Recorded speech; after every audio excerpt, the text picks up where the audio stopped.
अपने चाचा के चरणों में गिर गए और चाचा से कहने लगे, सुनो चाचा। चाचा ने कहा, अरे बेटा मंगल हो, आपके तो बड़े दिन में दर्शन हुए हैं, क्योंकि जब बहुत छोटे थे, बहुत ज्यादा आपकी 8 वर्ष की आयु होगी, मैंने घर को बैराग को धारण कर दिया, मैंने घर से माया को छोड़ दिया, मैं तो साधु सन्यासी बन गया हूँ। आज राम जी राव भी यही विनती कहने लगे, सुनो चाचा। आज क्या बोले हैं? चाचा सुन लो वचन हमारो। आज कहा कि चाचा सुन लो वचन हमारो, घर चलने की करो तैयारी, और कहना मान लो, चलो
कथा समझ में आ रही। ऊंचे ऊंचे पहले हाथ उठाओ, मुझे ऐसा लगता है आप लोगों को मनोरंजन साल में एक बार कार्यक्रम होता है, कोई जा रहा है कोई आ नहीं समझ में आ रहा है। किनका किनका समझ में आ रही वो हाथ उठावे, सबका देखिए। अब तो ऐसे इंसान अगर 5 लोग भी बैठे रहेंगे तो हम पूरी कथा दिखाते। गुरुजी अभी पीछे नहीं हटते। गुरुजी सुस्ती है, सुस्ती नदी है। कोई बात नहीं, 2 मिनट रुक जाओ, सुस्ती भी दूर हो जाएगी। बहुत गीत है मेरे पास में, तो लोगों को मनोबल इतना बढ़ाएंगे बट क्या है। कोई झांकी चलेगी, बाबा साहब का जन्म हो जाने, बाबा साहब को आ जाने, फिर बाबा साहब के सामने झूमो, समझ रहे हो। सब सुस्ती खत्म। और मेरी माता विनोद जब बहुत ज्यादा जिद की है तो चाचा कहने लगे अरे बेटा मैं तुम्हारे घर नहीं जा सकता हूँ, अगर ऐसी बात है मैं तुम लोगों को एक आशीर्वाद देता हूँ। उस आशीर्वाद क्योंकि साधुओं के पास कुछ नहीं होता, जो साधु सन्यासी होता है उनके पास धन दौलत कुछ नहीं होता है, सिर्फ होता है आशीर्वाद। उनके पास दुआ ले लो, आशीर्वाद ले लो, इसके सिवा कुछ नहीं होता। तुम आज चाचा कहने लगे मेरे भतीजे राम जी राव मेरी बात सुनो, मैं तुमको एक ऐसा आशीर्वाद देता हूँ, उस आशीर्वाद को लेकर अपने घर चले जाओ। आज चाचा ने कहा सुनो कि चाचा ने बचन उचारे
चाचा ने कहा कि मेरा आशीर्वाद है कि आपके घर में एक बड़ा सुंदर बालक होगा और बहुत सुंदर बालक होगा, वो इस भारत भूमि पर आएगा, सबका हितकारी होगा, सबका वसीया होगा और विश्व रत्न के नाम से जाना जाएगा, इतिहास रचेगा। इस देश में नहीं पूरे विश्व में विश्व रत्न के नाम से जाना जाएगा।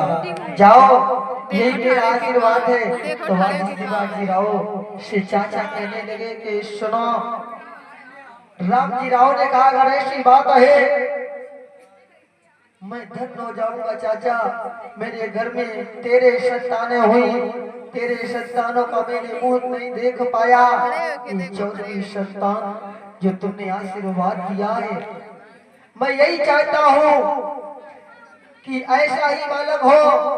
तो साधु ने कहा, चाचा ने कहा सुनो, साधु सन्यासी की बात कभी खाली नहीं जाती है और जो दे देते हैं वचन वो कभी खाली नहीं जाती। बेटा जी सत्य है, ये भविष्यवाणी हुई कि आपके घर में एक पुत्र की प्राप्ति होने वाली है। अच्छा, ये मेरा आशीर्वाद है बेटा, मुझे जाने की अनुमति दो और आप लोग भी अपने घर के लिए चले जाओ। आज मेरी माताओं बहनों, आज राम जी राव ने, मैया भीमा ने अपने चाचा का फूल माला से सम्मान किया, धम्मदान देकर सम्मान किया।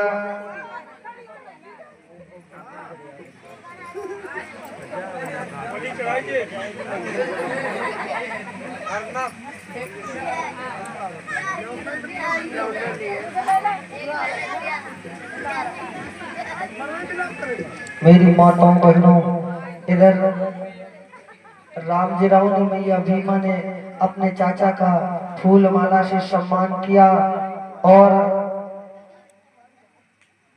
आज वहां से विदा कर दिया।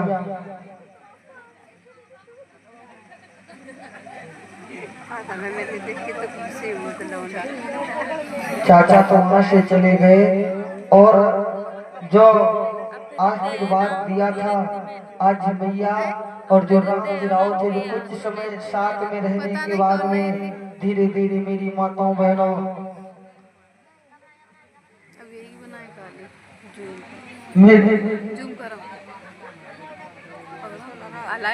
माताओं बहनों इधर धीरे धीरे समय रामजी राव